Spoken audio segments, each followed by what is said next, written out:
What's up, everybody? Welcome back to another episode of No Longer Afraid. Today, I have someone special with me. He is the one and only Dylan Long. What's up, everyone?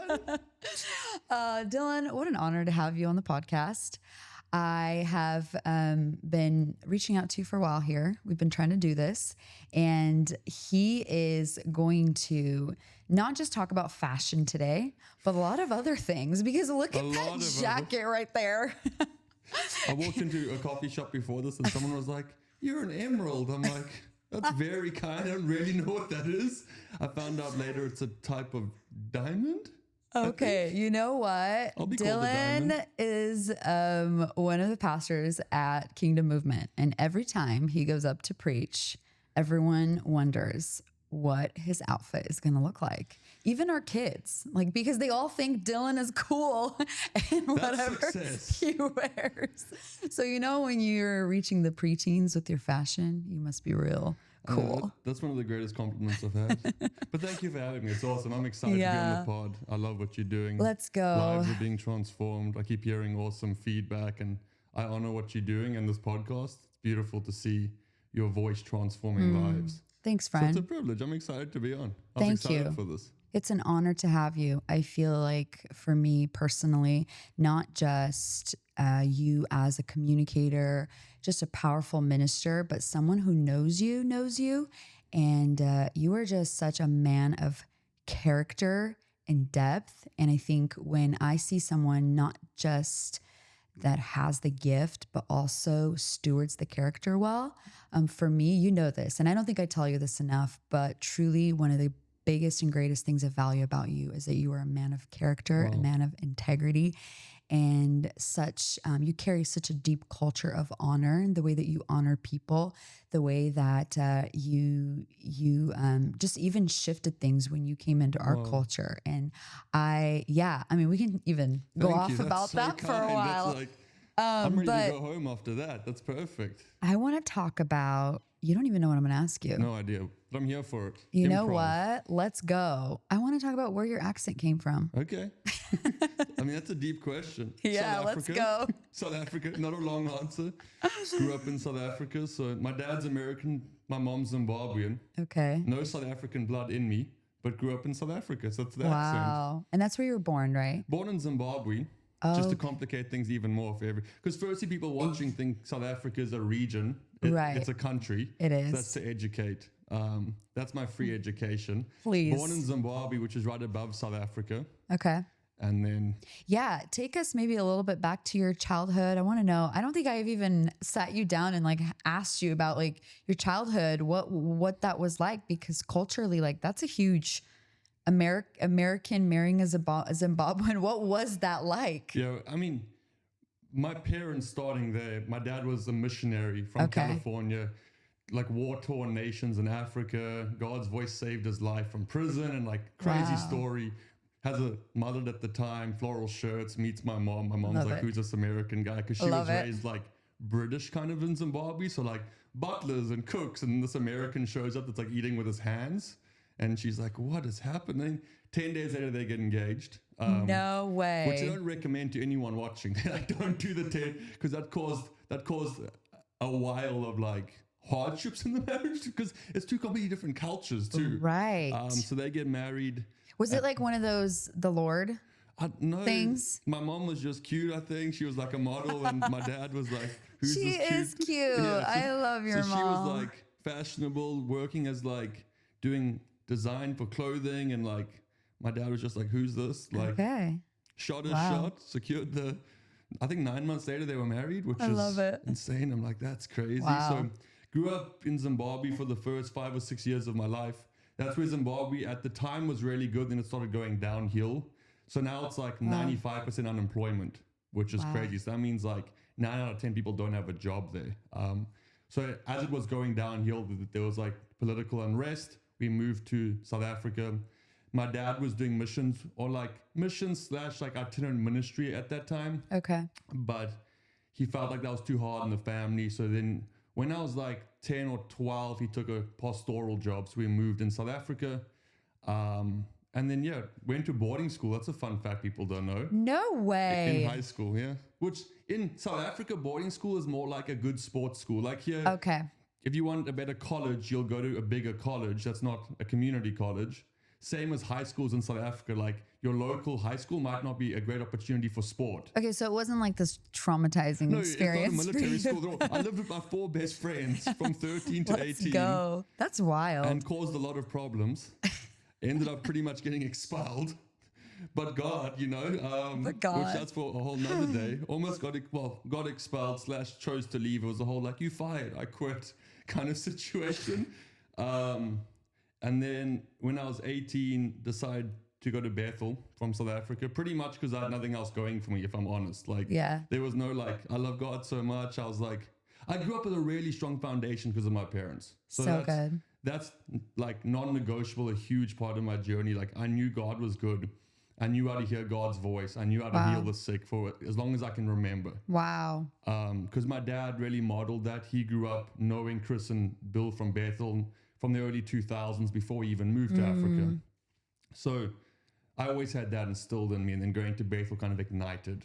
Lied on my application, but No God, way. yeah. Here I'm calling him a man of integrity. Well, this is your But God, testimony. yeah, exactly. I mean, people that don't lie on the application don't get accepted. So Okay, what kind of stuff would you have to lie about? like pornography or like Okay. purity stuff, pretty Yeah. much. Like when you've been drinking, whatever. And it's Yeah. like, never, because my parents didn't even know about any of that stuff. Oh, dang. So I lived 2 different lives my whole high school, like walk. Okay, Like wow. one during the week and then one on weekends. And they Wow. didn't know about any of it. Neither did the people at Bethel that I was applying to. So So now they know. now they know. Oh yeah. Since God ordained my Bethel, have a great relationship. Called mom and dad, told them everything. So, okay, what was first year like then? It was As- it was beyond my wildest dreams. Because pretty much like, to summarize it, I show up still living in sin. And there's a guy named Ben Fitzgerald who comes into the picture, who many of us know and like Yeah. admire, who changed my life. And he was a revival group pastor that year. And I was in someone else's group already. And God told him to mentor me before we had met. Wow. So insane, like he moves me into his group, doesn't even tell me that God's told him. So we start playing golf every Friday. We see each other 2 or 3 weeks, which everyone dreams that relationship with their pastor, but no one gets it. Because each pastor has 70 students. So how are you going to see somebody 2 or 3 Right. times a week? So we start hot tubbing almost every night, like preaching the gospel, playing golf. So that year, like my life completely like changed. In 3 months, it went from like 0 to 100, then it never stopped. Wow. So it was wild. My family didn't really know what was going on. No one really. I was just sitting back like, this is crazy. I don't know Yeah. what just happened. No, truly. And it's so, well, it's wild to me because I feel like you are someone that is such a man of purity and integrity now. And those are the things that you're always targeting, like talking about, like going after. But that was like a part of your story. For sure. Yeah. And so how did that transition happen? Like what was it like you finally decided to, get discipled and stuff started coming up to the surface and you started dealing with it? Was it like instant at the altar? Like what was that transformation? Yeah, I think a huge thing for me was understanding righteousness was like step one. That's Let's why I'm go. so passionate about Can you that. go there? That's why I'm so passionate about that topic. So the verse that really like probably transformed my life the most is 2 Corinthians 5:21, which says, "He who knew no sin became sin so we could become the righteousness of God in him." So powerful. The implication there is Jesus had never sinned before, never experienced, and been tempted, like Hebrews 4 says. He can sympathize with us because of the temptation, but he's never sinned. Jesus becomes sin on the cross so we could become his perfect righteousness. But the thing that stood out to me was he didn't have to sin to become sin.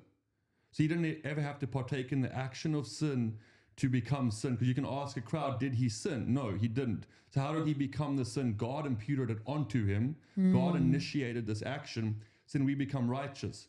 So then the question becomes, if Jesus didn't have to sin to become sin, why do I have to act righteous to become righteous? Whoa. So that's the idea of like, no, God imputes it to me. It's not a work that I do. I can't boast in it, like Ephesians 2 verse 10 says. I can't boast. I can't be proud because it's a gift. And then I realized that I'm like, okay, if I believe I'm righteous, why would I still have shame? Right? So if I believe I'm a new creation and that old person's dead, the fact I have shame shows me I don't truly believe it. Let's go. Because why would I be ashamed of a dead person? So I called my parents one day. This is one of the biggest breakthrough. I'd already told Ben, which was easier because he didn't really know my journey. I hadn't been lying to him for like a long time. So it's like, hey, I'm struggling with pornography or whatever. And it was easy. But my parents loved me so well and that pushed them away my whole journey. Because I think subconsciously that's what shame does, right? Of like, you loving me so well, but I think you loving me like that because you don't know me. Yeah. So if you knew me, you wouldn't love me. Dang. So now I'm going to subconsciously push you away to try to get you not to love me, which we see so many teenagers doing. And then parents like, you're just a teenager. It's like, no, there's shame involved. That's the outcome of shame, which normally you experience in your teen years. Wow. So I look back at my relationship with my parents. I'm like, shame definitely hurt the relationship. So I called them one day and I was so nervous. I had my iPhone 4. I was like literally in my closet under my clothes one morning. And I'm like, Mom and Dad, like, because they didn't know I had girlfriends or anything. I'm like, I had girlfriends. I like messed around with girls. I like got drunk, pornography. But that's not who I am anymore. Threw in the statement at the end. And I was so afraid. My heart's like pounding. And they were like, oh, we love you. That's fine. But for me, there was like this huge weight lifted off. I was like, there's no shame anymore. There's no condemnation. So that played a huge part in the journey of that. And then since then, I've like struggled with stuff again, but it's like opening up to people. Like that's the thing. Even in ministry, there's been times where pornography's come up or whatever. And the goal is like keeping it in the light. That's where the power is, right? Absolutely. Since then, I've made mistakes. I'm not going to be like I've been perfect for 10 years or whatever it is. But the goal was like any area we have in darkness, the enemy has power over. And I think that's what I found in that season, believing and then bringing it into the light. 100%. That's so powerful because I think so many of us, it's not the sin that gets us, it's the shame that gets us. And therefore it leads us into more sin because we're not dealing with the shame of what's really happening. Yeah, condemnation is a bigger issue than the sin. So Let's go. When you look at the woman caught in adultery, neither do I condemn you, go and sin no more. Let's go. He doesn't say go and sin no more and then I won't condemn you. That's a powerful like switch. Like I don't condemn you because you know that you have the power to now not go and sin. That's what's mind-boggling to me. People are like, wait, you still struggle with temptation? Or wait, you've still sinned? I'm like, absolutely. Which is sad that believers don't realize that leaders still struggle. That's a whole nother conversation. Right. Or at least are tempted or like. What are you talking about? They don't go through temptation. Exactly. It gets removed when they become a leader. Yeah, we're perfect. I'm like, bro, in what world? Like, I take responsibility for that because I'm like, maybe we should be more vulnerable about some of our struggles or things we've gone through. But absolutely, that's so powerful. So, okay, I want to know this because in this journey, your life is getting transformed, but at the same time, there's such a powerful call of God on your life. There's so much gifting there. You're probably discovering this in Bible school, right? You're going around evangelizing. I mean, you're praying for the sick. You're someone that just, it's not like a stage thing for you. It's a lifestyle, you know. So how in that, because I think even you being a part, eventually, you know, you could probably talk about that, eventually moving to Germany and serving alongside Ben. And how was that process of developing character and at the same time, you know, allowing God to use the gifts and you know, the purpose and the call that's on your life? Kind of how did you, was there like, was one being more elevated than the other, you know, during certain seasons? And how did you do that? Because I feel like so many young people, the gift shines so bright, but the character lacks so badly. yeah, that's very true. So, Unfortunately, it's true. I didn't even, you know, I wasn't even planning on asking this question, but I feel like that's such an important thing to talk about. Yeah. I mean, my journey is so unique. I think that's the hard thing. I was handpicked by God. Yeah.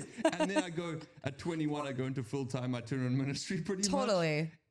And then I join a local church here, like. But even more so, Yeah, exactly. I think, you know, having even the almost like the testimony of having character and of someone that's seen for that. How would you speak into that? Yeah, I think for me, which I put language to more recently, is who you're becoming is more important than where you're going. And I think for me, a lot of young people come to me and have over the years, even like well-known influencers, they're like, how do I get more preaching invitations? I'm like, I never asked that question. I think that's why I got preaching invitations. Yeah, Quite truly. a sobering thought. Like, I never said like, how can I market? How can I force doors open? How can I get more invitations? I'm like, that was a dream. Like, obviously getting I could have never, people are like, could you imagine doing what you did? I'm like, no one travels the world at 22 preaching that I'm aware of. Like, hey, can we fly you to Australia so you can share your thoughts with us? I'm like, Yeah. that's at 22. I was like, this is crazy. Like, I'm a celebrity. It Yeah. wasn't true, but that's how you feel, right? You're like, you're 22 and people like honor you enough. They're like, can you speak to our leadership team? I'm like, yeah, I've got a word for your leadership team. In hindsight, I'm like, how did I even say anything? But I think Yeah. what saved me too is James says, if you ask for wisdom, he'll give it to you freely. And I think that's what protected me the most. If I'm honest, is like God gave me wisdom that protected me. A lot of the things I didn't have to learn the hard way, which I Yeah. can sound quite arrogant, like God gave me wisdom, but that's genuinely what I believe protected me. And I always prayed, there's a verse, I forget where it is, I think it's First Peter, but it says, humble yourself under the hand of God and he'll exalt you in due time.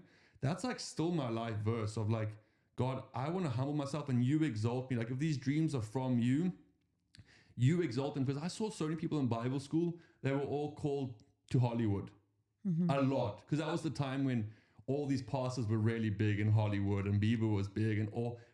10 years later, none of them are doing anything in Hollywood.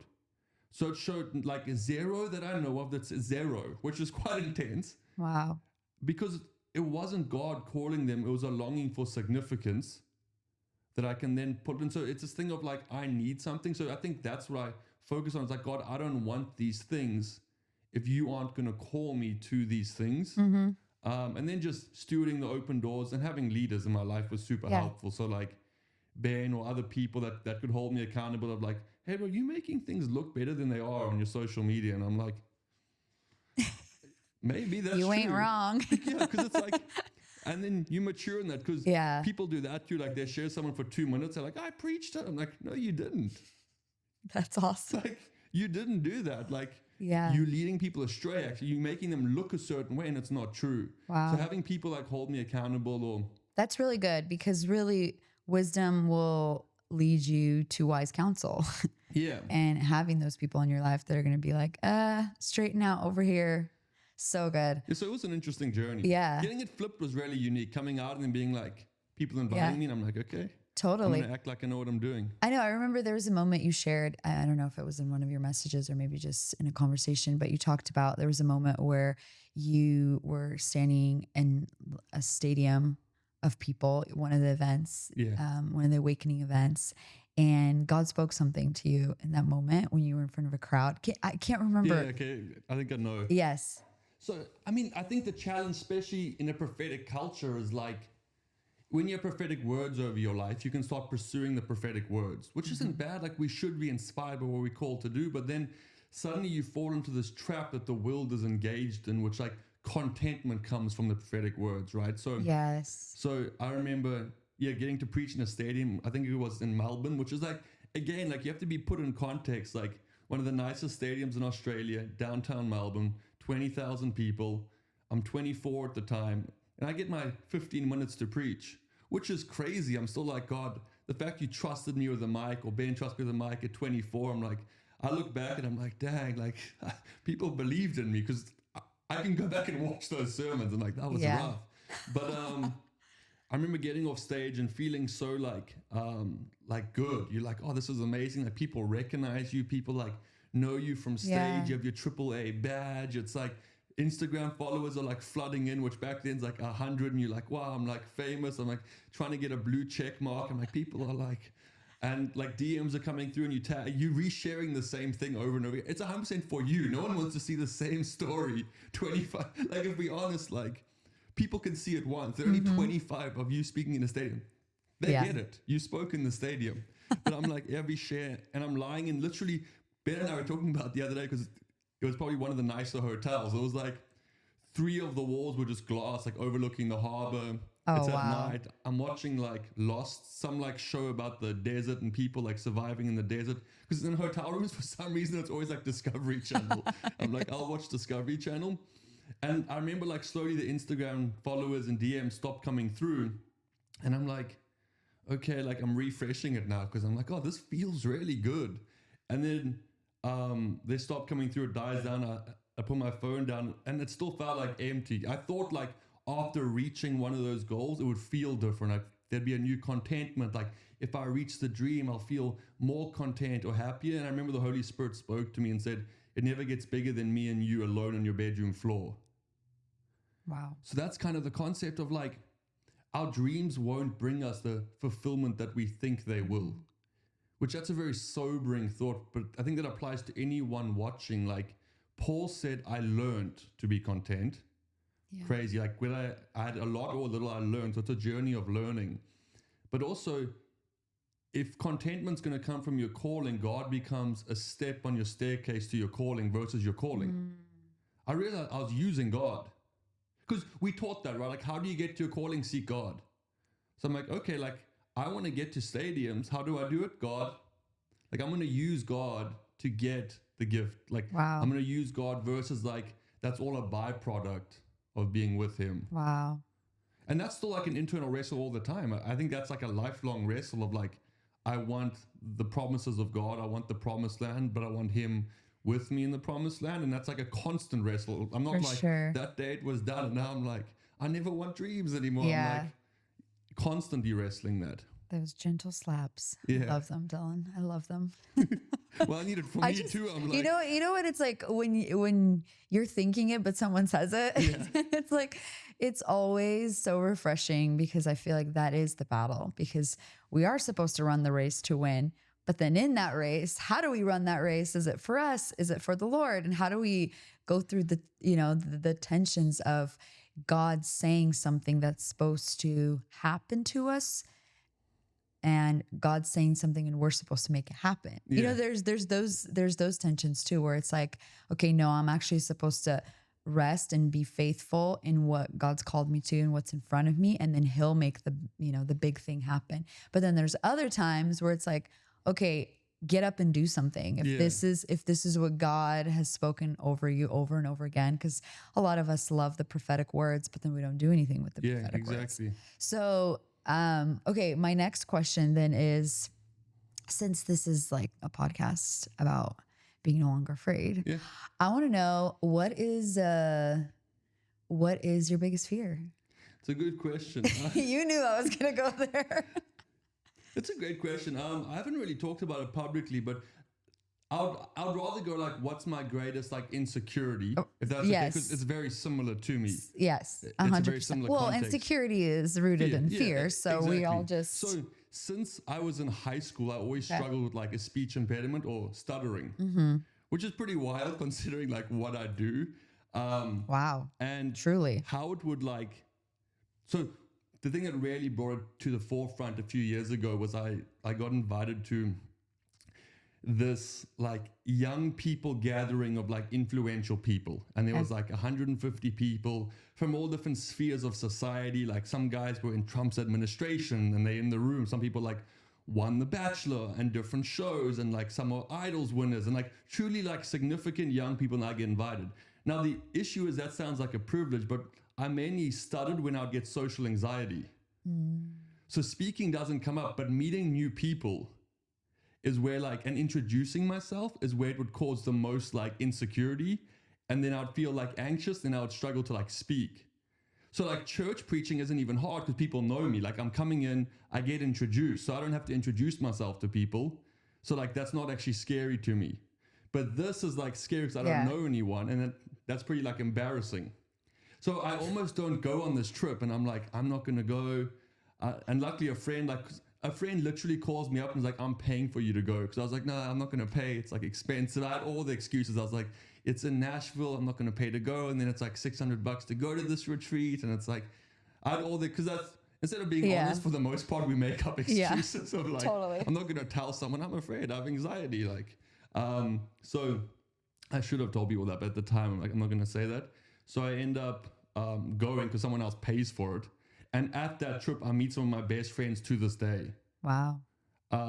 So I went home from the trip like crying because I'm like, man, I almost like missed meeting like some of my best friends because insecurity would have held me back from that. So that was really like sobering moment. But that would definitely be probably the biggest insecurity I have, is that like concept. But it's been cool. Like in the last few years, I've started going on this journey with friends where I I would like sit down with guys that I'm really close to, and I'm like, hey, bro, what's your biggest insecurity? I'll go first. Which guys don't do that either. I did to I one of love my it. good friends here, and he's like, eyes got big. And I was like, I'll go first. So I just shared what I shared, and then their answer changes because you were Yeah. so vulnerable. Yeah. So I've been going on that journey, which has been cool. Yeah. That's definitely the biggest probably insecurity or fear. Yeah. What's the biggest thing that shocks people about you? Like, what, because you perceive someone so differently when you Mm-hmm. know them from the stage. And then when you get to know them, like in your friendships, what's something that people are like, whoa, Dylan, I didn't know you were this way until I got closer to you. I mean, probably being introverted, Yeah. humor too. I think the more you get to know me, the funnier I am normally, which I Yeah. think is like a safeguard to like not roast random people, if I'm honest. Totally. So that's probably a wise thing. But those would probably be like humor and then introverted. And people also don't realize that I'm probably more like internally, not fragile, but like you're obviously still working through like insecurities or whatever. Yeah. I think I come across as like super confident and like as a lead, like some of the students like, wait, do you struggle with insecurities? I'm like, you have no idea. Maybe I do a good job, not purposefully. I come across confident, but internally I still have my own like wrestles. Yeah. No, that's amazing. I love that. I love the honesty. I love that we can share our journey of introvertness Oh yeah. in We relate in on a that. community that loves to hang out Oh, yeah. 24/7. I love it. I'm like, Anastasia feels me. Anastasia When- understands me. Whenever we're in a gathering and I watch Dylan getting ready to like slip out, I'm like, okay, I can slip out too. We can make our move together. Oh my goodness. Just get a really extroverted wife and you'll be great. She'll do all the work. Oh, that's true. It's true. I do like that. I'm like, good charisma is a big deal. You know I'm like, what? if you can carry, I I'm just here. went to a wedding by myself without Vic on That's Saturday. huge. That was huge, bro, because I was like, where is my extroverted man to keep me in the background of just chilling? Because he does all the But who can talking. come and carry these conversations for me? Yeah. Oh, that's awesome. You know what's interesting? I want to touch on this because I feel like sometimes, even with just being introverted, a lot of people say, and you can speak to this if this is true or not, but is it true that introverted people have to fight less for their secret place and spending time with the Lord? I'd say no. The answer is no. I think being introverted is just how you recharge. It doesn't mean that there's less distraction. That doesn't Yeah. mean that your mind's not busy. Because I think you can be alone but not restful. You can be alone but not focusing on the Lord. So I mean, I think being alone, extroverts enjoy more. But like spending time to be alone, I mean, spending time with the Lord is something that we all have to do. Yeah. Like to me, I look at the life of Jesus ultimately, and he is intentionally spending time alone with God. Yeah. So I think that's why anytime an extrovert goes like, oh, I don't need to be alone with the Lord, or I don't need a secret place, that's like me saying I never need community. Mm-hmm. But saying you don't need the Lord is even more intense than saying you don't need community. Like that's because Jesus was alone for 40 days in the wilderness and he's thriving, but he has God. So I'm like, we all need the secret place. Yeah. So I think a lot of people unknowingly sell themselves short by their personality types. And I think just being honest with yourself, like one of the people I lead recently was like very extroverted. And eventually after years, they were like, yeah, I think I realized that like the reason I didn't want to be alone on the secret place is actually because of some stuff inside of me. I'm like, Truly. yeah, like that's Because you now, face yourself. now we're getting honest, which is Yeah. good. Like, but for years it had been like, no, I'm an extrovert. Like that's what I'd heard. And that's what most people say. Like they almost sell themselves short So good. to this like overarching cliche. Yeah. Yeah. No, that's a great segue into kind of what I want to talk about next. And it's this idea of spending time with the Lord, the secret place. I feel like sometimes I find myself in conversations where I have to like demystify this idea for people because sometimes it's built up into this like really deep thing for people and they feel like that's not something they can obtain on their own. So they just give up. So they're not in their word. They're not spending time with the Lord because they think it has to look like something or they have to have this, supernatural experience that they might not be having. Yeah. So can you talk about that? Because I love how much emphasis you put on, your time with God and the importance of solitude and just, learning to be content with your time with God. Yeah, firstly, I think the secret place is a battle some days. Yeah. I think that's the Yeah. surprise to people too. They're like, "Oh, you must just like love it every day." I'm like, "No, often I'm like, I don't want to. I don't want to go to the secret place today." Got to fight for it. Exactly. So you got to fight to show up. What Bill Johnson, one of his sayings is probably I found the most helpful for myself and others, especially when it comes to the Word of God, is you don't remember what you ate for breakfast 3 weeks ago on Thursday, but it nourished you. So I think when it comes to the Word of God, that's kind of where I'm at. Or Psalm So 119 good. says, "How can a man cleanse his ways? By putting God's word into his heart, that he may not sin against him." So sometimes the word you're putting into your heart today protects you tomorrow. It brings you into freedom Yes. tomorrow. So Yes. it's not always just like, "Oh, I had a life-changing encounter." Now we should be expectant for that, because if God's coming, there are days where I'm like, this verse transformed my life, or the presence of God brought me to tears today, or like there was a transformation, but that's not the case every day. So I think for me, just showing up is huge, getting into the word. Some people at Bible reading plans helpful. I'm trying to do that this year. I'm struggling on the Bible reading plan because that's not me. I'm not your most disciplined individual. Yeah. I'm like 65 days behind, but I'm believing I can get it done. I'm like, I'm going to grind.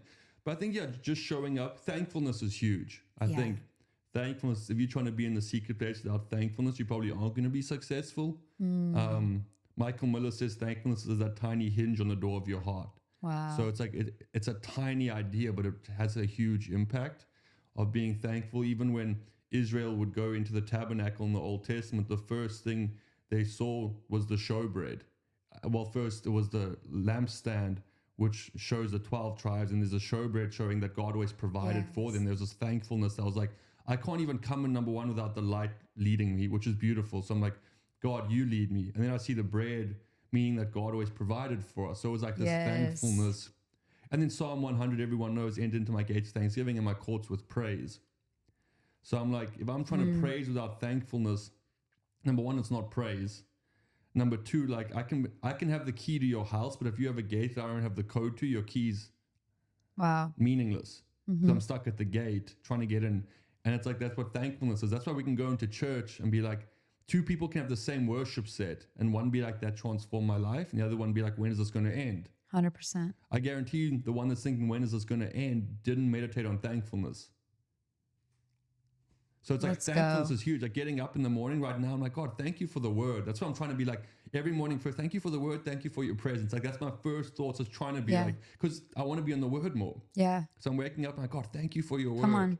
No, that's so powerful, because I feel like oftentimes, because we don't enter with thanksgiving, we're actually praying for the things we should have already been thankful for, because we already have them, because those are promises from God, and provision was given at the cross. But we're, because whatever, I find for myself, the morning time is when I have to fight for that the most, because that's when my thoughts bombard me and I'm like, feeling overwhelmed about stuff that I should actually be thankful for, because it's already taken care of. So I'm like, why in the world am I overwhelmed by something that's already taken care of with the Lord? And it's not even in faith. It's like, the truth is that I'm actually doing phenomenal, but because Thanksgiving isn't on my lips, so instead I'm like, oh my gosh, I'm feeling overwhelmed. How am I going to get through this day? And so I love that you say that, because I think it like the truth is that so much of Thanksgiving, if we spent, even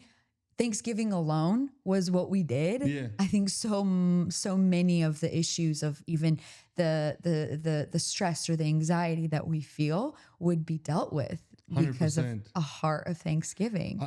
I think we don't realize the outcome of not being thankful. So in Romans, people can read it for themselves. It's either Romans 1 or 2, but it says, because they didn't give thanks and honor God rightly. So two things, thankfulness and honoring God.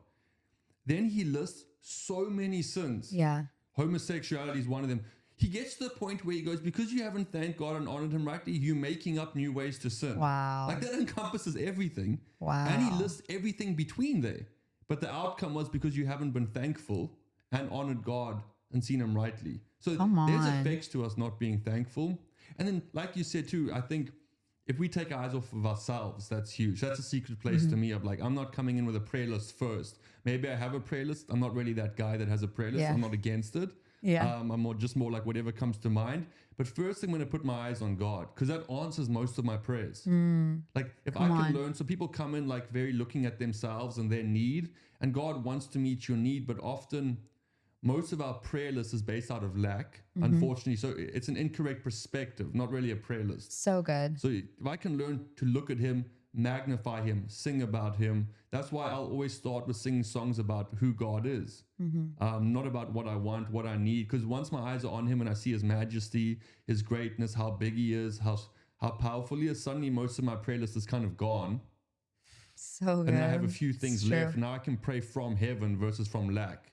Come Of on. like, okay, from God's perspective, from an atmosphere of belief and faith, and he's in the room now, so now I can partner with him versus like I'm in lack. So to me, that's a secret place. And then you start to learn the ways of God. You start learning when his presence comes into a room, what songs move his heart, what songs don't move his heart. And that's the journey of the secret place of like, you start to see, okay, like where do I have history with God, which is beautiful. Like what songs move my heart? Yeah. And we all have those songs where we're like, man, this song true. really like moves my heart. And then some songs that moves the heart of God and you feel his presence come into your room. Then you start learning like what he likes. Okay, this song ended. What do I want to sing next? And I think that's where the verse like deep cries to deep like plays in. Like there's a deep part of me that wants to connect with him. And there's this place in the secret place where he starts to lead you, Wow. where the Holy Spirit starts to lead you. And like what song you want to sing next just comes out of you. And you're like, man, I'm naturally just singing the song. That's the Spirit of God now like leading through me. Come on. And that's a beautiful place to get.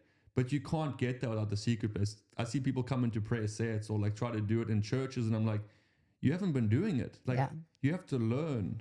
100%. Like, and this isn't the place to learn because you're learning at the expense of everyone else. Like in a church service or something, it has to be learned in a secret place. So good. But you know what?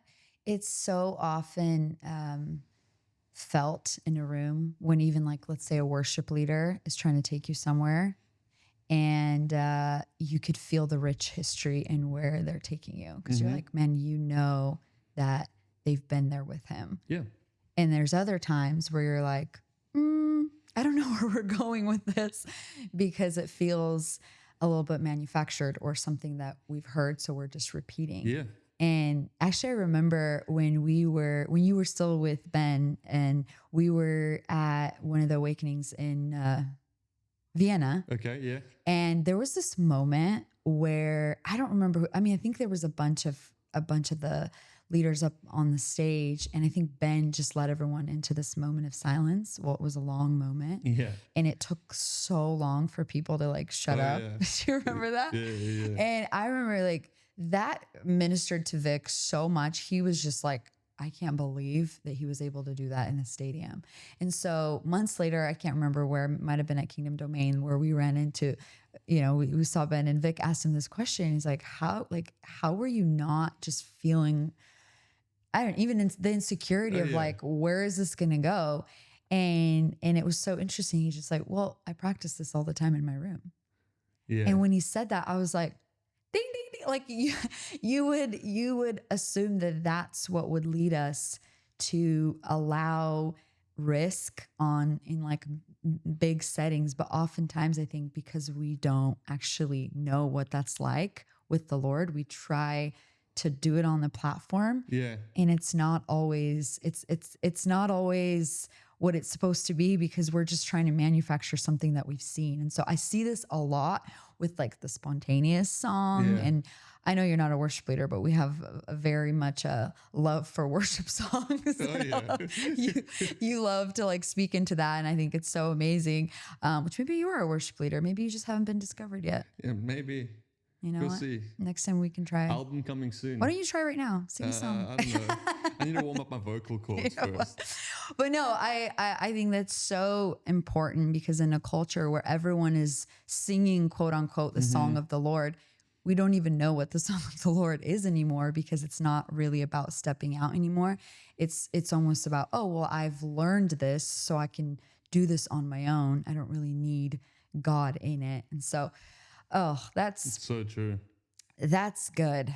I want to maybe even continue the conversation and chat a little bit about the importance for you personally of rest and solitude and not solitude, sorry, Sabbath. Sabbath, yeah.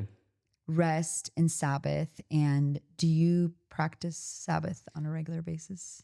I do. I think Sabbath is so interesting because it's like it's one of those things God told us to do pretty clearly, but people don't even like really talk about it much. It's like I no one know. talks about like do not murder. Do you practice not murdering? It's like no, it's pretty clear in scripture. No, but even like at the beginning of creation, he showed us, like he gave us It's yeah. the time and showed us what rest looks like with himself. Yeah, which that's the interesting thing, right? People are like, oh, you need a Sabbath because you don't have internal rest. That's what Yeah. people try to. Well, that's implying that God didn't have internal Yeah. rest when because he made You're the world in right. 6 days, rested 7, not because he was tired. God, Uh-huh. the idea that theologically God is tired and burnt out, so he needs to rest, is ridiculous. It's not true. He's modeling something to us. So God works for 6 days, rest on the seventh day. Hebrews actually says that we should rest from works like God rested from works. Yes. I read that the other day. I'm like, I've never heard anyone preach this. It says God rested from works. Man should rest from works. I'm like, and the crazy thing there is we think if we work hard enough, we earn Sabbath. Adam and Eve were made on day 6. Day 7 was Sabbath. Yeah. So the first day alive Was Sabbath, rest. rest. So they didn't earn it; they started from it. Let's go. Firstly, so I think to me, Sabbath, and what's interesting to me is people are like, "Oh, Sabbath, that's so easy for you that you get to Sabbath," and I'm like, "It's the hardest day of the week." Often, like I'm confronted face to face with me. Like distraction and living distracted and running from your issues is easier than facing your issues. So we have all these things of like, "Oh, that must be so nice." I'm like, bro. You can like glaze over or do whatever, but the fact is you running from you. Yeah. And the Sabbath scoring. And so Sabbath is super subjective too on what it looks like. I practice it every week. I'm obviously because Sabbath, and I'm glad you kind of separated because Sabbath and science and solitude aren't the same thing.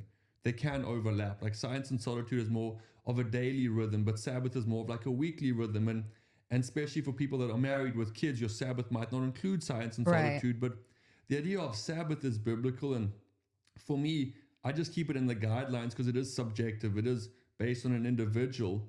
I try to just keep it rest and worship.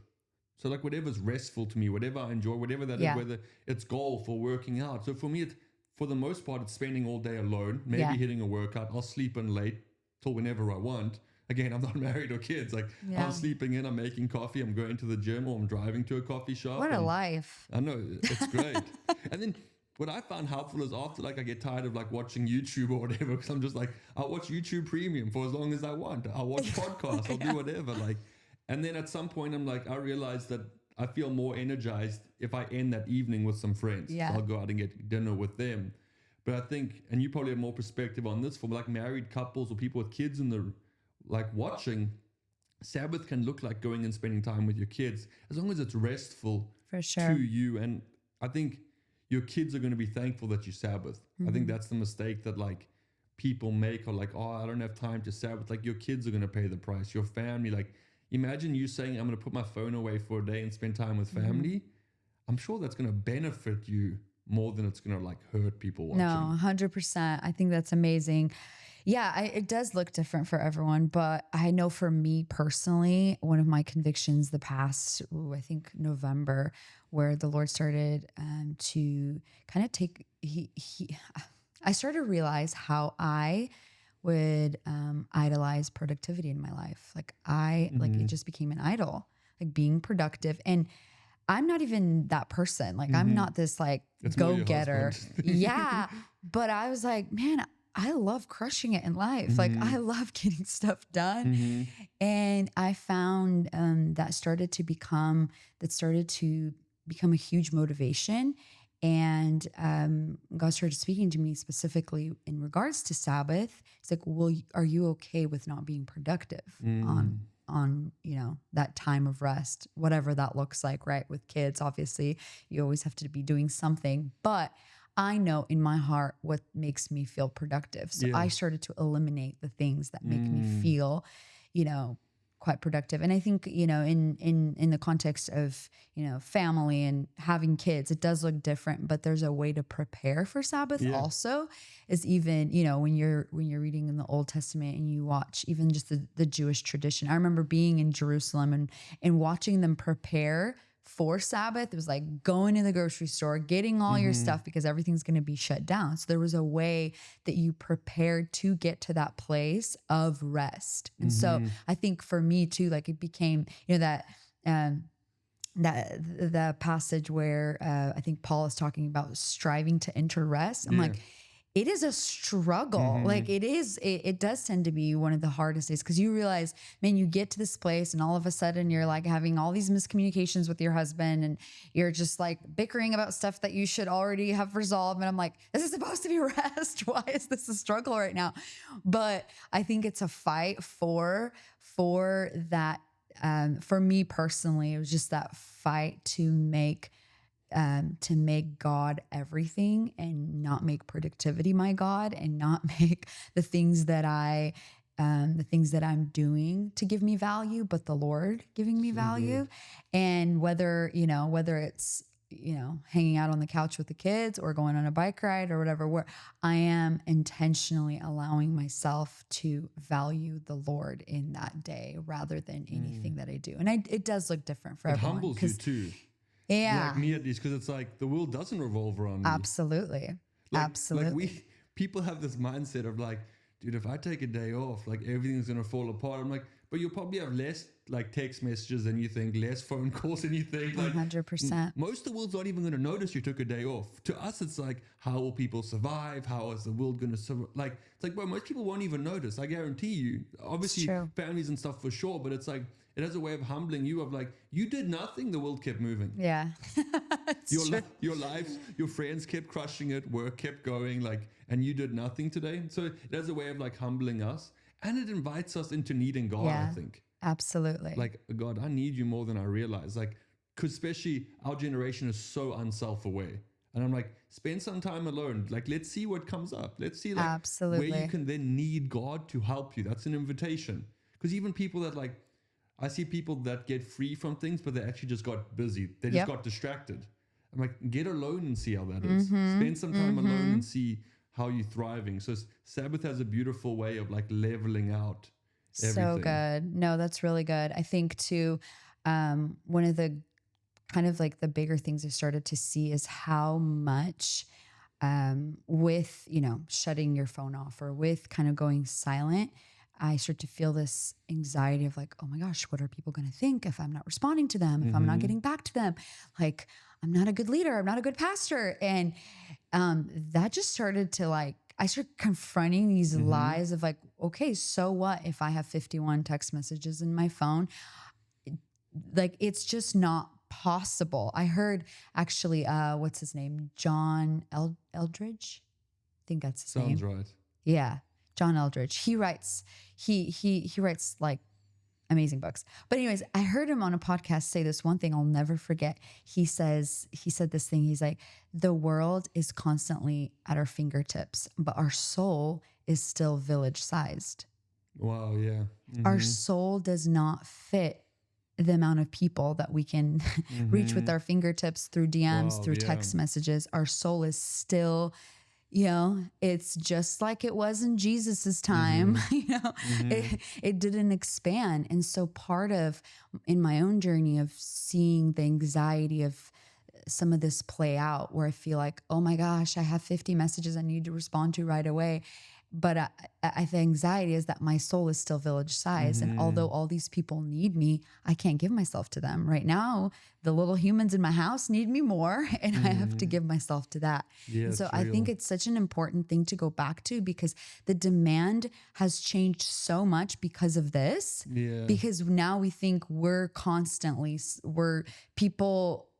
People need something, we have to respond. I mean, at least I have had to fight this lie that I need to be all things to all people that reach out to me on my phone. And so I think Sabbath just started to kind of kill that off Yeah, where I'm it's like, beautiful. nope, shut down, junk drawer. They'll and be okay. yeah. For a day. And it started to kind of deal with this anxiety of like, actually, no, I don't need to be, I don't need to be there. I don't need to respond right away.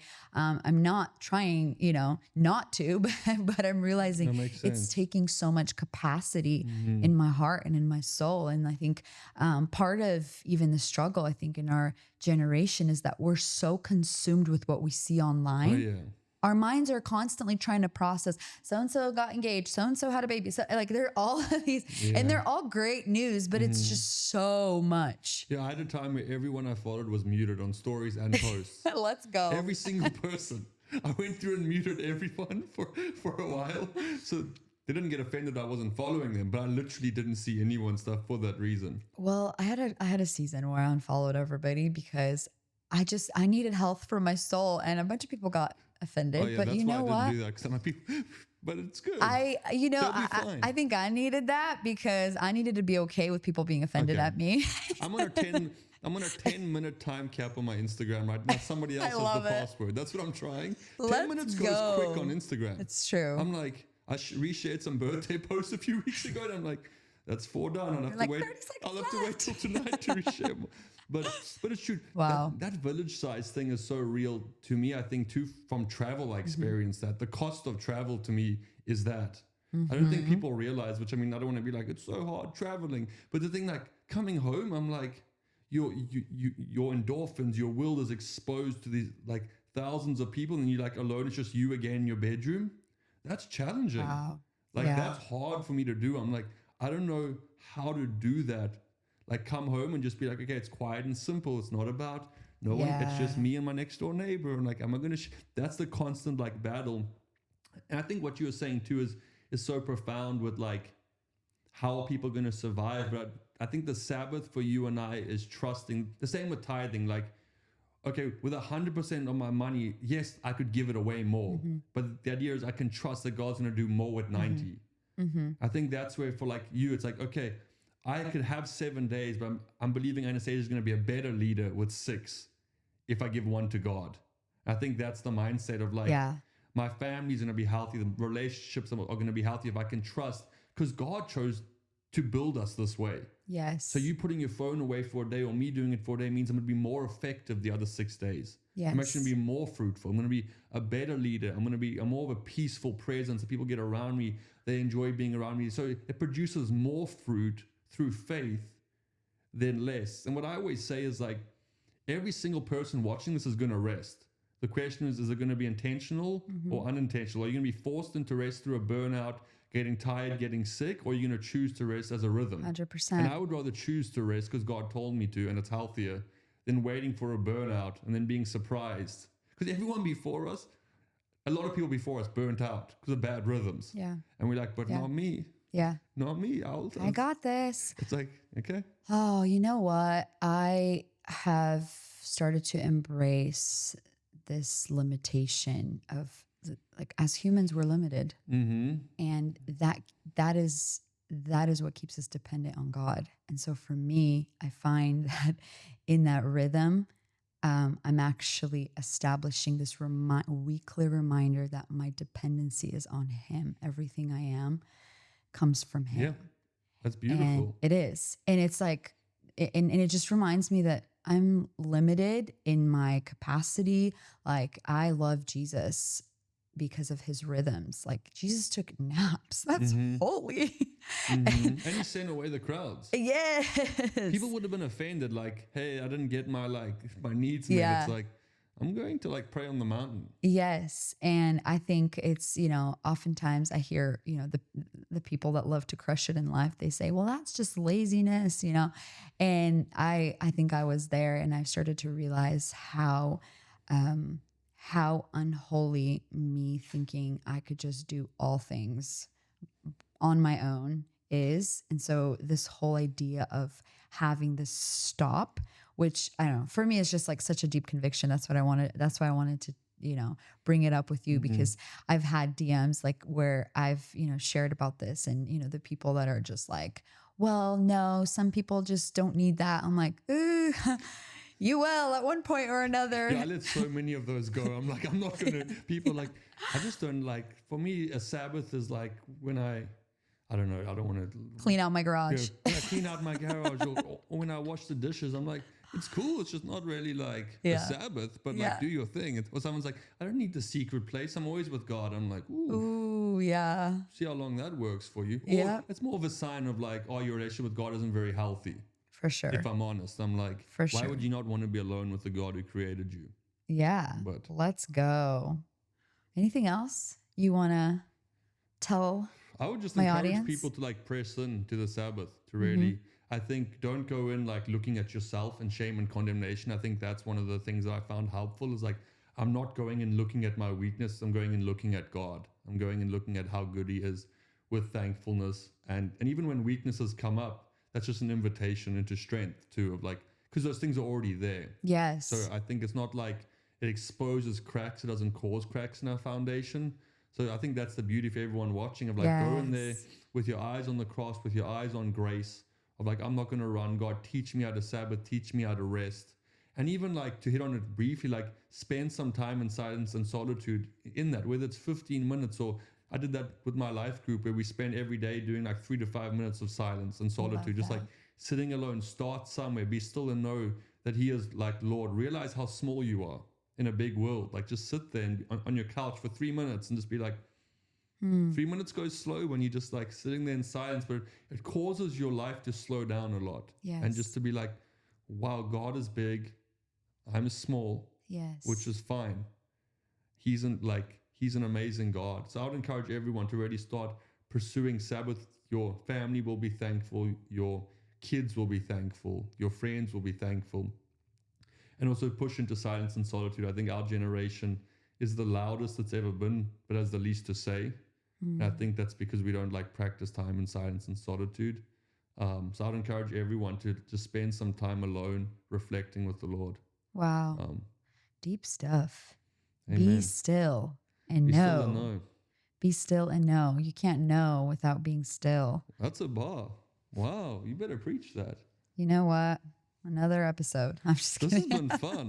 This is good. Thank you for having me. Dylan, what an honor. I feel like we need part two Yeah, we to talked about talk a lot of about, stuff. yeah, part two on what it's like to be a single man. Okay. I got plenty of thoughts. Lots of experience too. More I lo- experience than I'd like. I love these conversations with you and your crew. We have some funny conversations about singleness and how to shoot your shot. Truly. Oh, guys, thank you so much for joining us for this episode. Actually, you know what? I'm going to go ahead and tell you that this is the last episode of the season.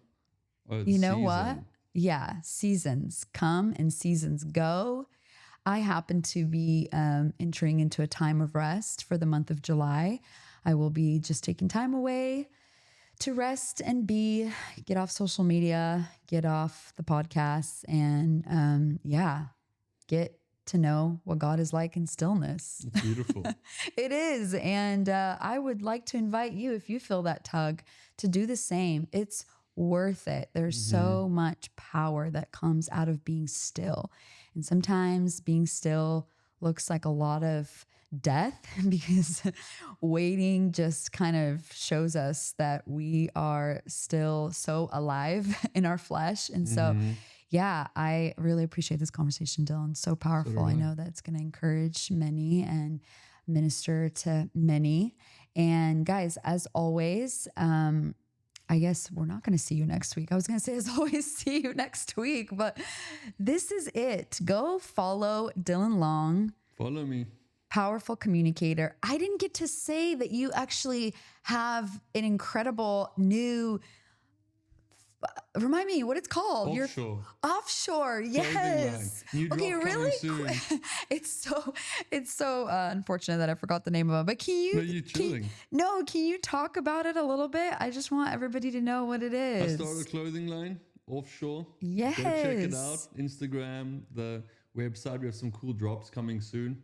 It was just around the idea of like, I got bored of seeing Christian fashion all like, number one, they're all like, it's a lot of merch, copying each other, try to be unique, Yeah. make some new stuff. And it's actually love like it. nice shapes, good material. So it's fun. It's a passion project. I'm enjoying it. Yeah. So check it out. Yeah, check it out because as you can tell, the boy knows what he's talking about. That's right. That's right. So thanks guys for tuning in. I love you all. Have an amazing summer.